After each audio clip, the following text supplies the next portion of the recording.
Compared to my prelim task, my skills in Photoshop have developed dramatically. Before I only knew basic skills in Photoshop, now I have a range of skills that show in my final magazine pages. My prelim task, I didn't know how to manipulate photos in Photoshop, but now I know how to. When I did my prelim task, I didn't really use real magazines to structure the layout of my magazine. I didn't understand the conventions of a magazine, so the prelim college magazine doesn't look anything like a real magazine. With my final product, I was able to look closely into the conventions of a magazine within the indie pop genre. I was able to create a magazine that looked and sounded real.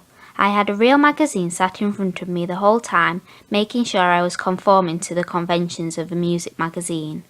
The fact I used a range of magazine ideas for every page, this being from magazines like Kerrang!, Q, NME, Teen Now and Wheel of Pop, meant that I was able to create a magazine that conformed to both genres of indie music and pop music.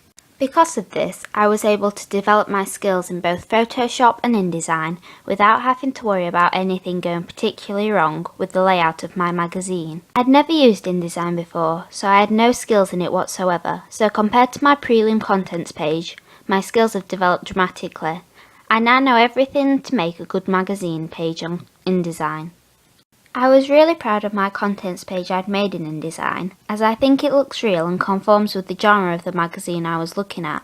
I had to manipulate all the photos I had in Photoshop and then import them into InDesign, which is something I wouldn't have had a clue how to do at the start of the prelim task. In my prelim task, I seemed to use a lot of shapes with block colours, which made the pages look fake and nothing like a real magazine.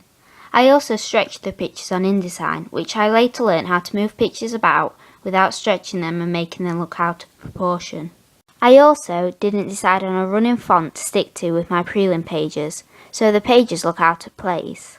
When I was doing my final pages, I was able to make sure they all fitted together with colour schemes and fonts to show that they were part of the same magazine. Because of how badly my prelim task went, I was able to learn from the mistakes and create a magazine which actually looked like they were from a real magazine.